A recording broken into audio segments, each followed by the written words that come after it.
I'm honored and privileged to have this young lady on the podcast because she's going to give you guys a lot of information, perspective, and more. Donna R. Middlebrooks is here. What's up, Donna? Hey Drew, I'm so excited. Put me in, coach. Put me in.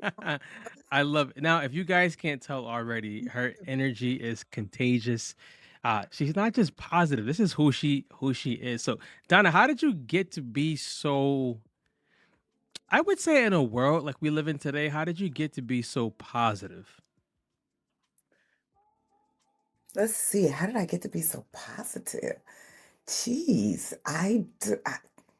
it's just a natural high. Mm, It's just a natural energy. We get up every day and get to decide what energy we want to put out into the universe, right? yes. And I just choose to be positive. I choose to be.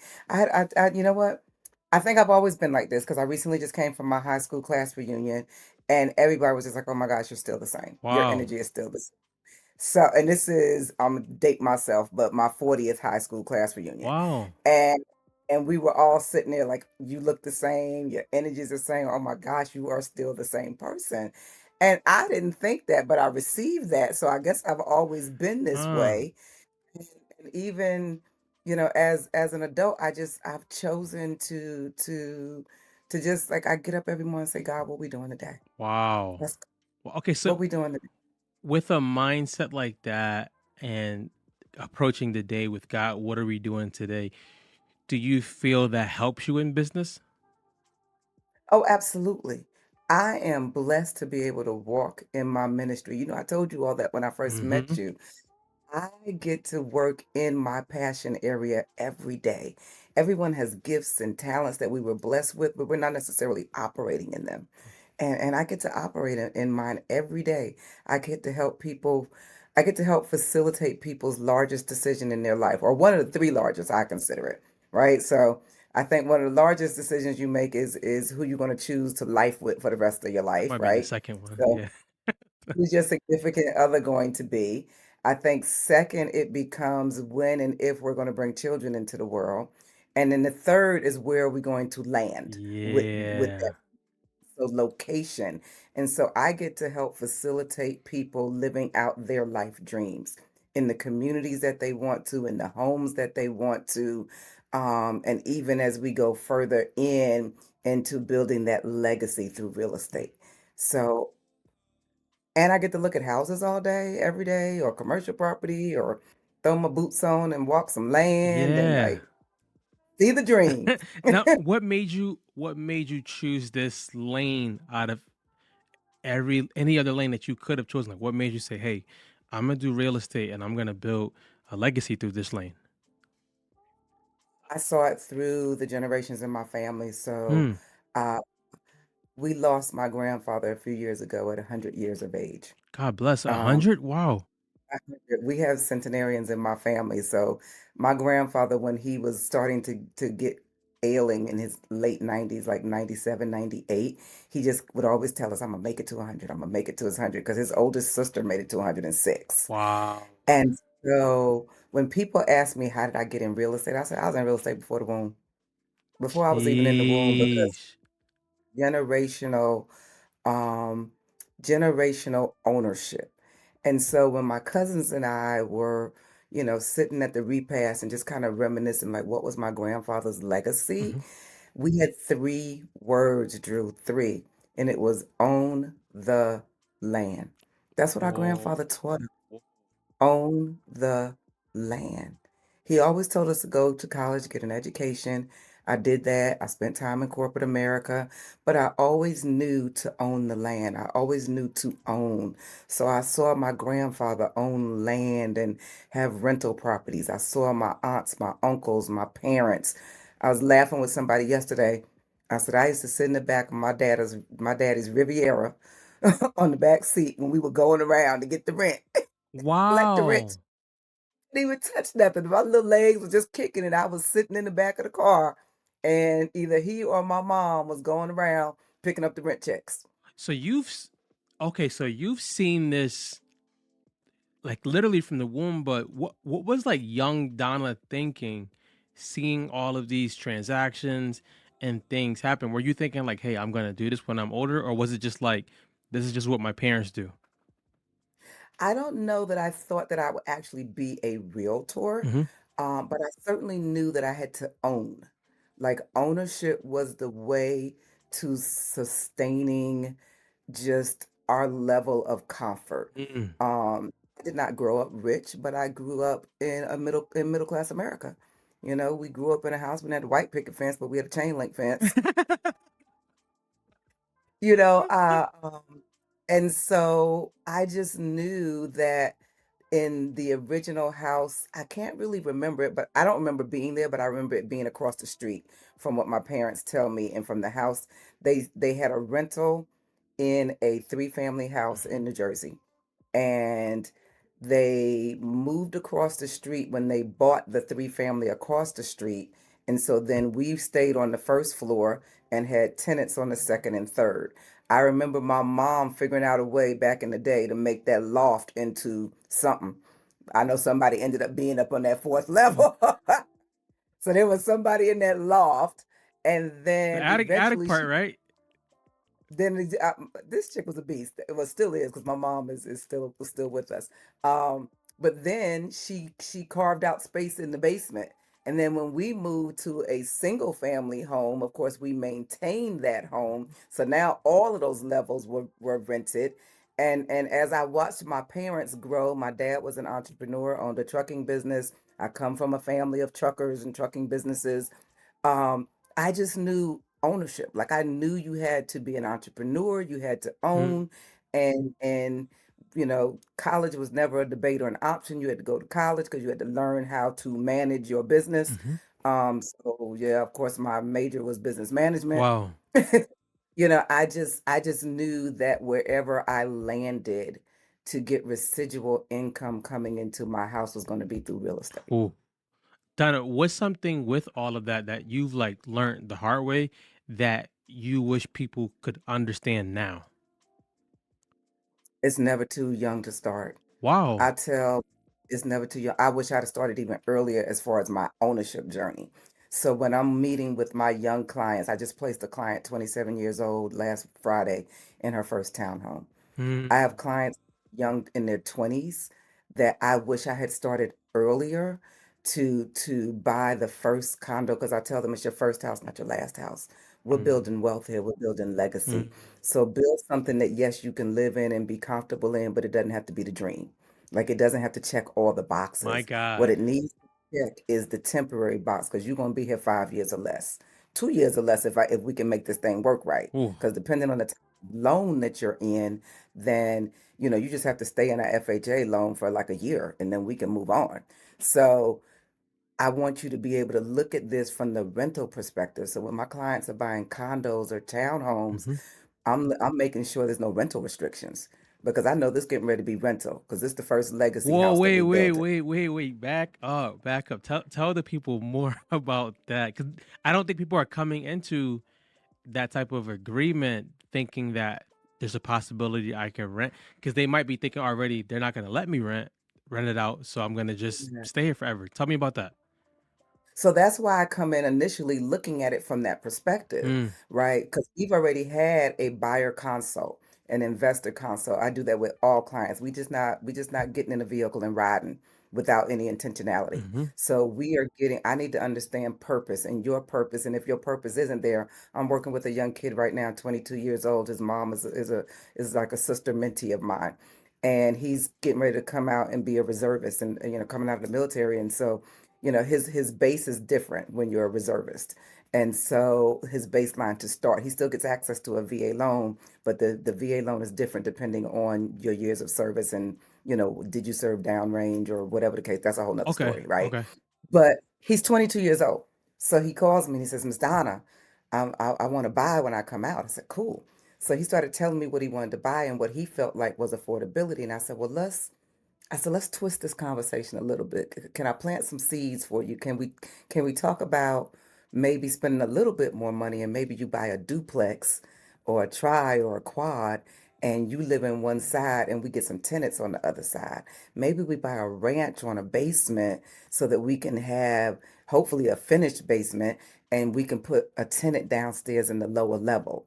Or we buy something that the bedrooms are split and it's large enough that you can have a roommate, two or three, whatever that looks like. 'Cause he's Oh. 22 years old, right?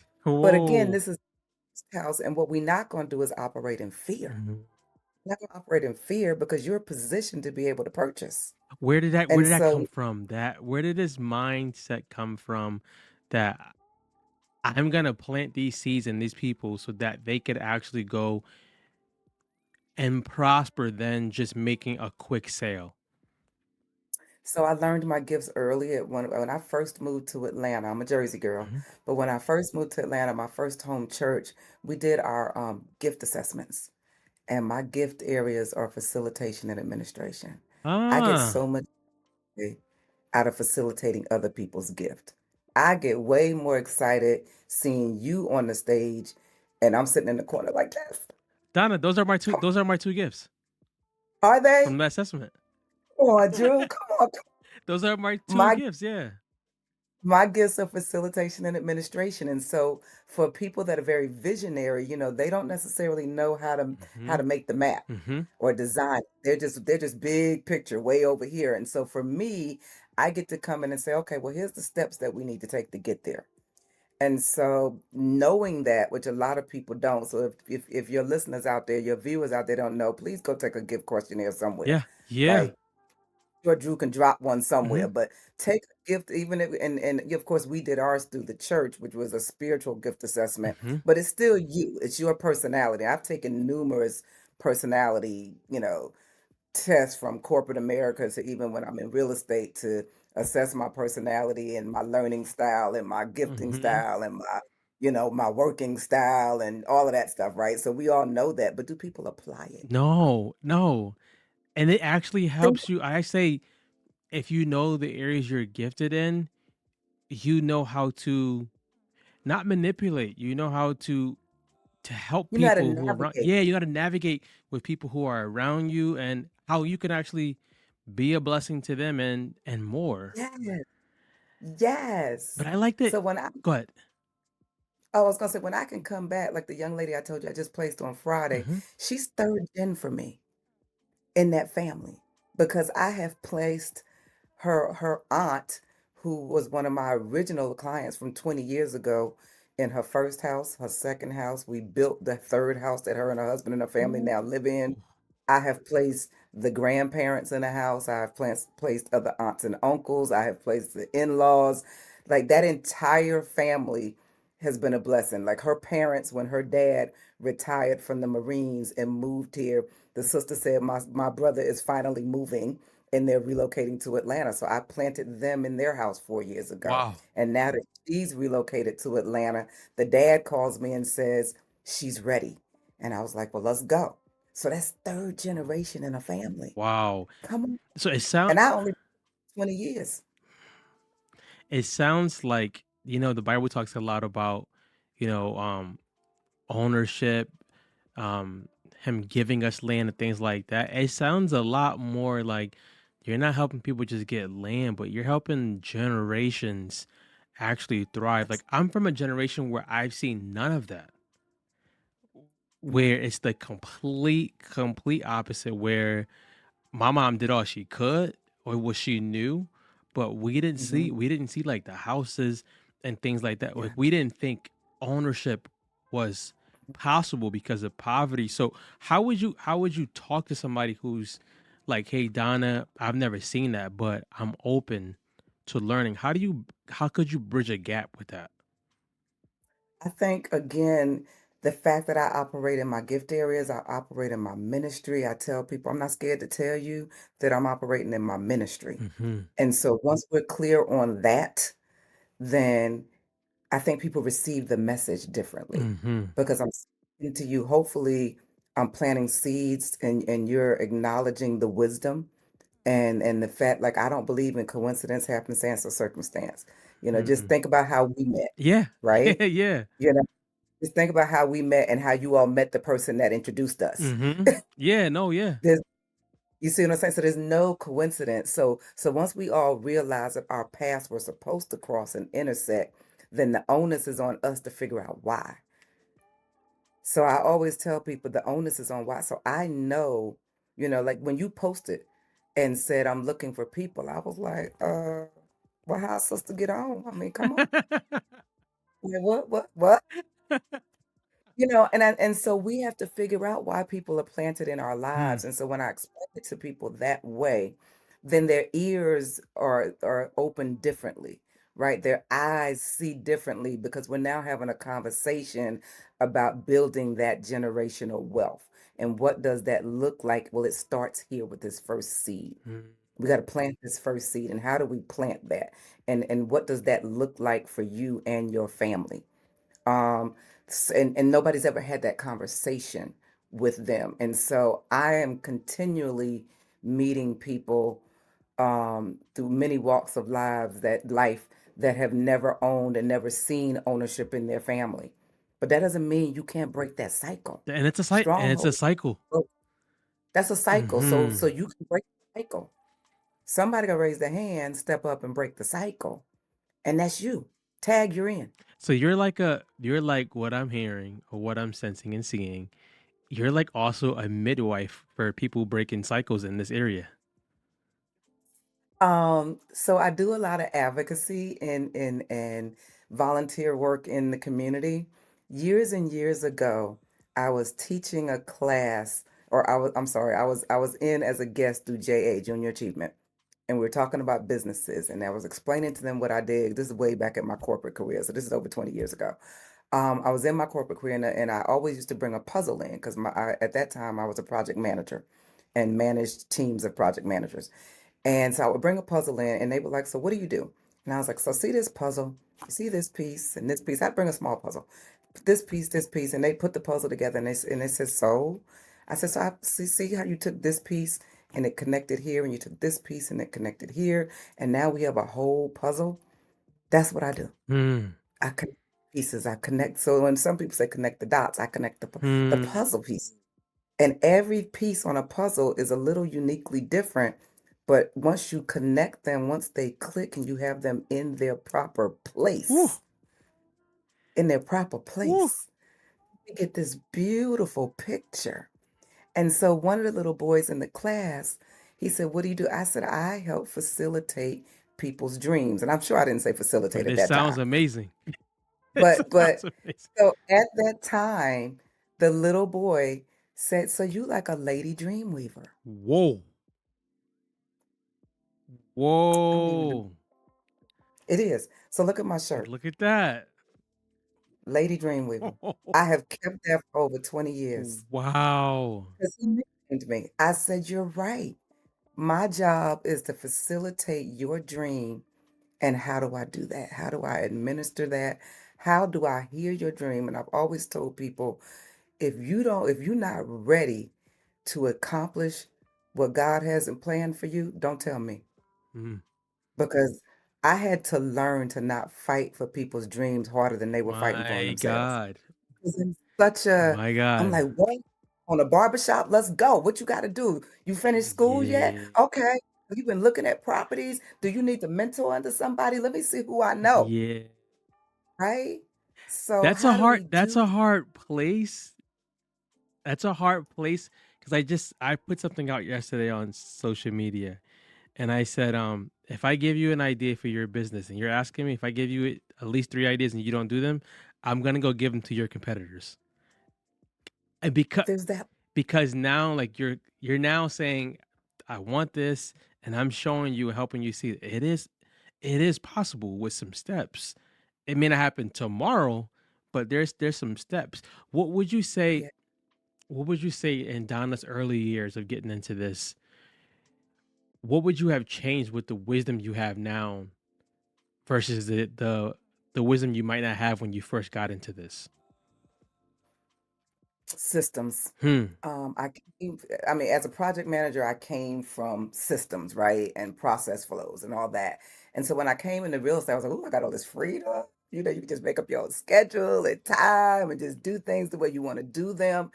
And so I wish I had implemented the systems that I knew within this business, Mm. right? Like like I got away from Excel spreadsheets, I guess because I was burnt out on those little Yeah. jokers, right? And project tools, and I don't want to do that. Man, I just get to make up. I get to, not that I ever sleep in, but because I've made myself an early riser. Um, but it would probably be implementing systems and being consistent.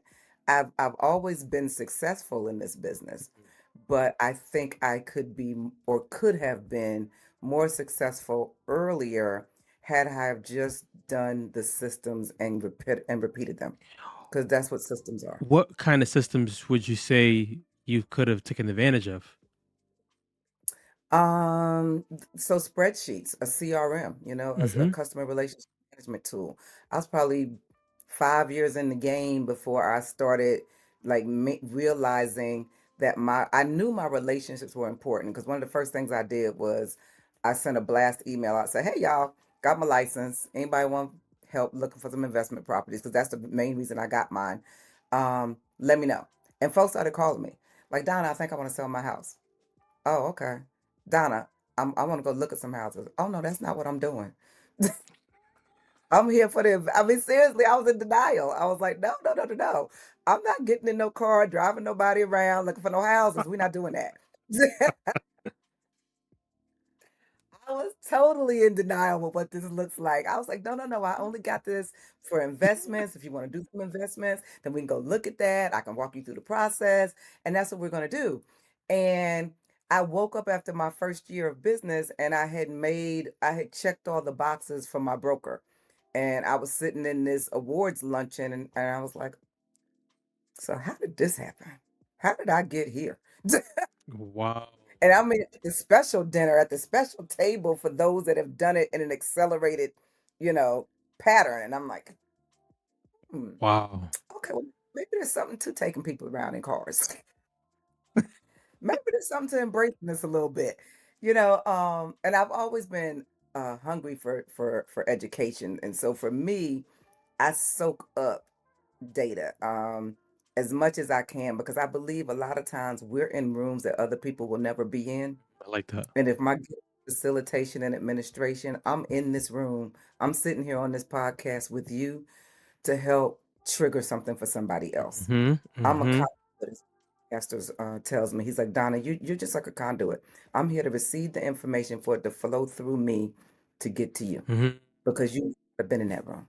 That's the beauty of it because we were just talking about something I had also put out about breaking generational curses, and we don't realize you're not going to break it without a conduit. Like you're going to need Yeah. somebody to give you some type of information, a seed, a door to be opening. So to hear, like to see a conduit in action is amazing because right now we kind of see people gatekeeping. Like they don't want to give information, they don't want to help, they just want to keep it all for themselves. And you're saying, I'm a conduit. Like I'm getting information for me, but it's to come through me to somebody else. I am very clear that um that what God has for me is for me, and what he has for you is for you. Hmm. So this client of mine, my tribe, you, my tribe, Hmm. you my tribe. Hmm. God signed you for me. And I'm good with that. What other people need to recognize, and if that's truly your assignment, then you shouldn't have to worry about folks going nowhere else. Anybody that leaves my tribe wasn't supposed to be in my tribe anyway, and I'm okay with That's that. it. That's it. And also come back, because they're like, oh, I thought the grass was greener over No, here. that's fake grass. But what? And that's okay. I'm okay with it, because you hurting yourself more than you hurting me. Yeah.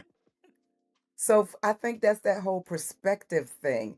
I I'm good. Hmm. I'm good with the tribe that I'm blessed with. I'm good with the assignments and the responsibilities that I've been given. And we're gonna push forward with that. Love it. Have you ever have you ever got burnt in the industry? I don't I would say no. Okay. Have I learned lessons over the years? Have I been disappointed?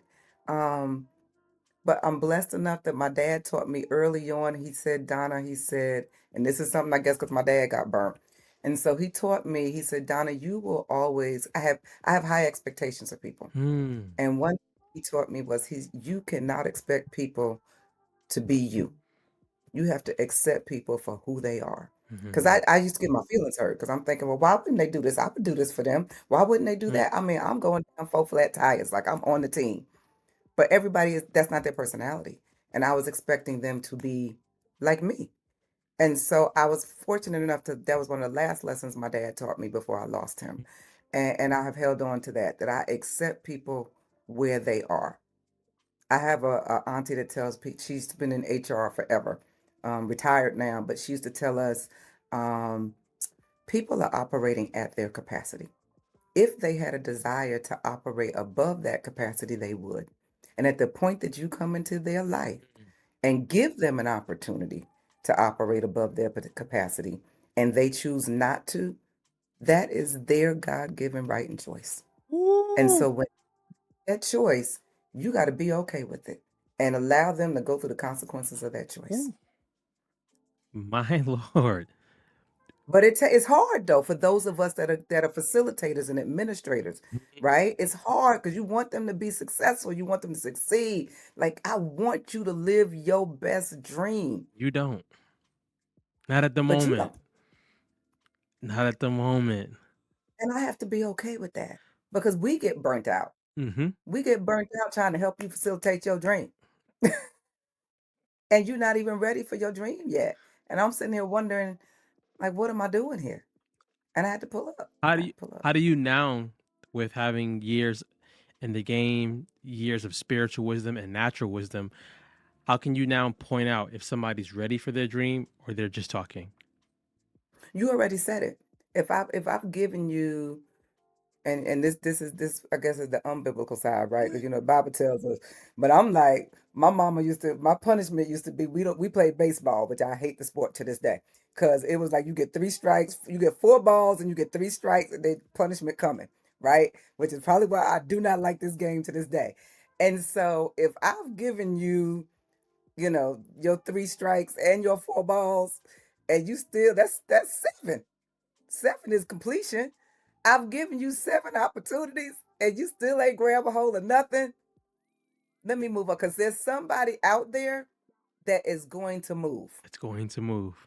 I have mentees from when I was a Girl Scout leader that are doctors and lawyers and just, they share with me on Facebook or share with me through those that I still have communication with, things that I planted I didn't even know I was planting.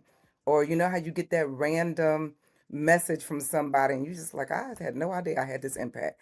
So for me, I have learned to just keep pushing through because it may not be you. I'm hoping and wishing that it was you, but if it's not you, I'm gonna be okay with that. It's a that's a statement that I'll say this. That's a statement that I wish more women of color could accept. And I say that because in any field I've ever been in, the majority of people who I've worked with have been women of color. And they've been the most burnt out by trying to Absolutely. help people Hmm. who have shown they don't want the help at that moment. And it's not even that they don't want the help, and so that's why when my aunt kept telling us, and we throw it back at her all the time now, they are operating at their capacity. You're wanting them to operate at your Ooh, capacity, ooh, and that's the mistake. Because here's the thing, everybody has a capacity level, everybody has a gift level or whatever it is. And if they're operating at their full potential and they're happy, accept they're happy. Because everybody has a role to play. Like I'm gonna need the clerk at, I don't really eat fast food, so let's say at Publix. Five Guys. I'm gonna need somebody to be flipping them fresh burgers at Five Yeah. Guys, right? Because I'm not gonna do it. I'm gonna need the plumber to come and plumb, and fix whatever issues I have. I'm gonna need the electrician to come. And so this mindset that everybody has to go to college. No, everybody doesn't have to go to a 4-year college. Let them operate in their gift area. Mm, If that's the gift area, because I'm gonna need the plumber, the electrician, the mechanic. I'm gonna need all of them because that ain't my lane. yep. Yep. We all are dependent upon each other for something. We couldn't have got on this podcast without somebody else creating all of this for us. Yeah. These tools, resources, the clothes we have on, Yeah. because ain't nothing at home seamstress like my grandmother used to be back in the day, making her own patterns and creating all of our little dresses and stuff. Ain't nobody doing that. Oh, Now I do have friends whose daughters are designers, fashion designers, but because that's their gift that's their area. giftings. That's their giftings. And I can say, so and so, I would love a jumpsuit made like this. Can you make me one? Yes, Miss Donna. Thank you very much. Hmm. It's the why do you think people struggle, or why do you think there is a struggle to accept people at the capacity that they want to work on? I think for those of us that are success driven, whatever success is for you, and that's a whole nother conversation too, right? Hmm. Because success is not the same for others. Not at all. Like success for me does not mean I have to be filthy rich, right? And for some people it is. Hmm. So understanding and accepting people for truly who they are and why they're in your lives, um, I wish more people would learn it. I really do. I don't I We struggle, I think, with what my dad said, which is we want people to operate at our level. We struggle with that, and that's not who they are. They're not you. You Not are you. uniquely you. They're not you. Now, does They're not you. does Donna have uh, a mentorship program where she teaches other realtors to come through the ranks, or do you have anything of that nature? I do. I had an amazing mentor who I am still very close with. She mentors me. We talk once a month for accountability. And I do the same with other realtors. Nice. Uh, as far as mentoring coming into it, I have a 8-week program. It could be longer. Let me say it's a 3 transaction program. How about that? Okay. I try to get you through your first 3 transactions. It can be longer than that, but I want to make sure that you understand the tools and the resources that are available in our industry. I want to make sure that you're educated and informed for your clients, because we have too many people that don't know how to explain um, that part, right? That So I part. need you to I need you to understand the difference between a ranch home, a ranch on a basement, a two-story, a split level, a cottage home. I need you to understand that. I need you to understand the areas that you work in. If you're going to be in a niche, like I'm a military daughter, military spouse, military cousin, sister. I mean, so much that military is one of my niches, and so you need to talk the language. Like you need to know the acronyms. You need to know the difference in who says hoorah, who says hooah. You know, that kind of stuff, right? Um, so understand just be proficient Mhm. in your area. And unfortunately, we get a bad rep because there's so many people in the industry that are not educating themselves and staying informed with what's going on. So like even for my mentees, every day you got to read 20 minutes of real estate. Like take Oh. 20 minutes at the beginning of your day to read some articles, read something either in your niche or read something in the industry, understand what's going on with the rates, you know, build those relationships and partnerships so that you can tap into somebody. Um, Mm. so yeah, that part, that part. That's a that's that's pivotal because I think, well, we know if you don't stay relevant in your field, you can be out of it within a year. And you will be out of it. Mm. In whatever industry you select, Mhm. you should have a mentors and accountability partners. I have Mhm. accountability partners within the realms of my wheel. I operate on a spiritual wheel. So with that, I have a personal and a professional one that like my circles, my business circle, my financial circle, my educational circle, my personal circle, my spiritual circle. Mm. So and recognizing back to your other point that one person can't be accountable for all of those circles. No, no, And so many people want one person. They pick, oh, my best friend's gonna be my accountability partner. no. But best friend be your accountability partner in all of those areas? And do you want to put that pressure on that person? And do they have the capacity to actually help you be accountable? I used to always tell people when I was deep into the fitness world, stop asking your best friend to be your workout partner.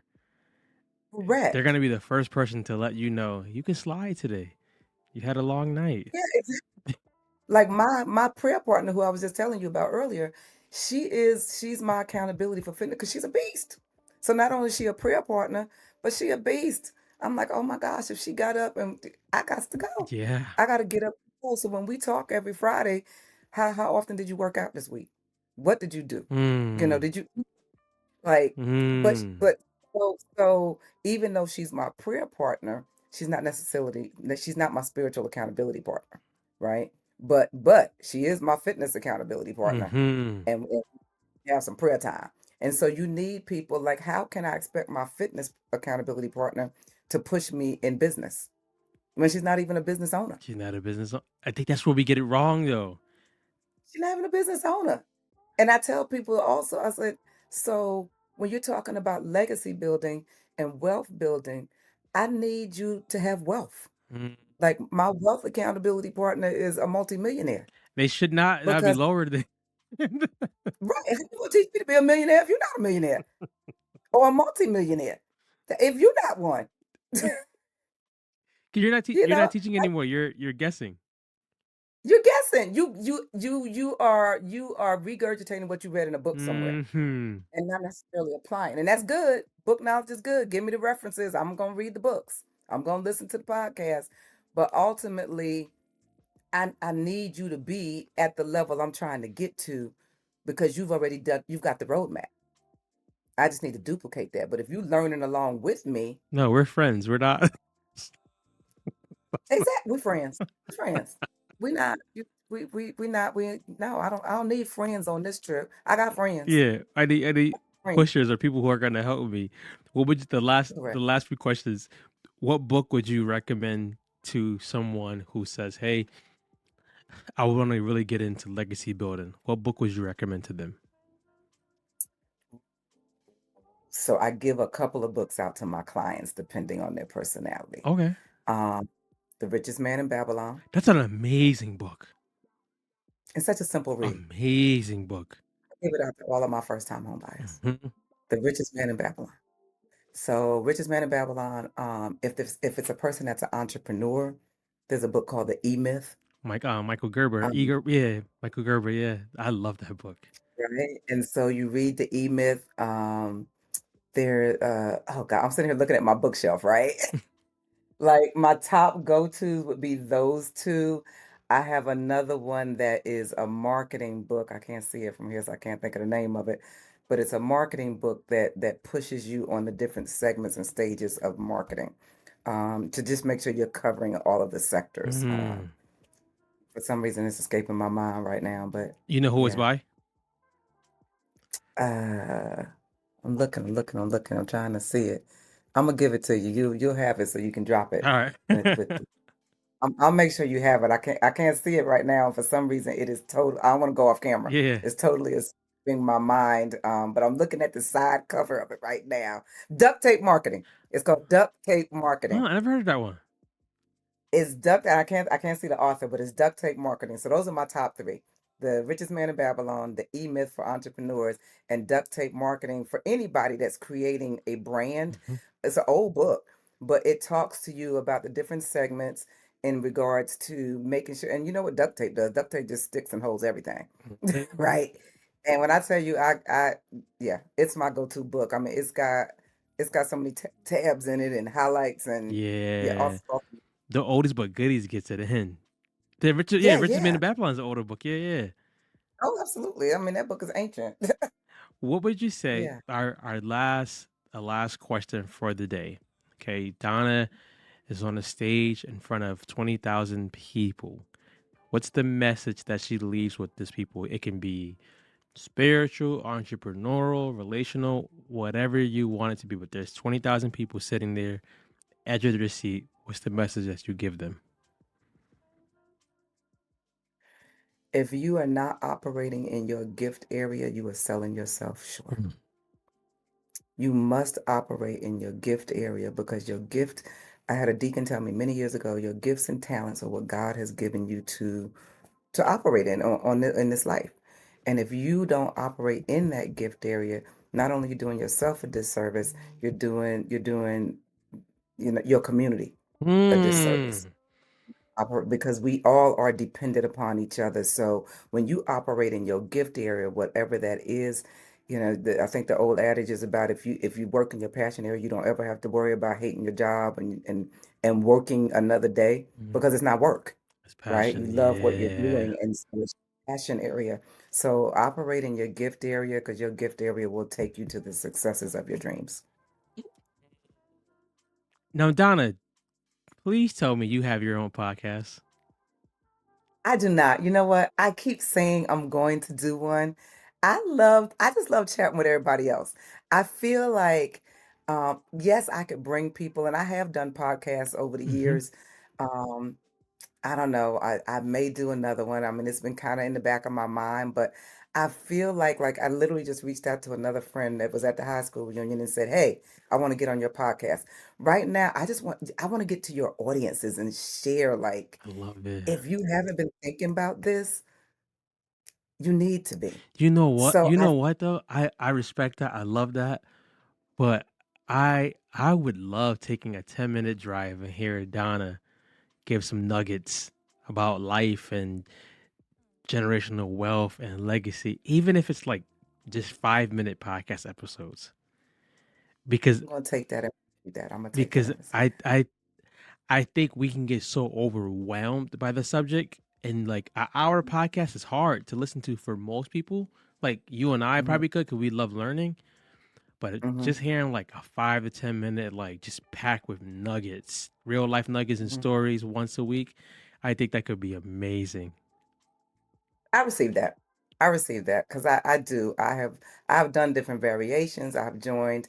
I think I don't think. What I believe right now is part of my value is being able to get the audiences that I would never be in front of. Mhm, And so that's why I enjoy participating on others' podcasts mhm. because your audience is not my audience, True. Yeah. right? Someone else's audience. Like today, I could throw on a hoodie because I was like, Coach Drew, put me in, put a hoodie on, But I was on a podcast last week and I had to dress up professionally with my little cute dress on and Yeah. look like a professional realtor. So I'm enjoying being able to show the many facets of I Donna love it. I love it. because I love being a chameleon and just fitting in because the message is for everyone to Mhm, hear. mhm.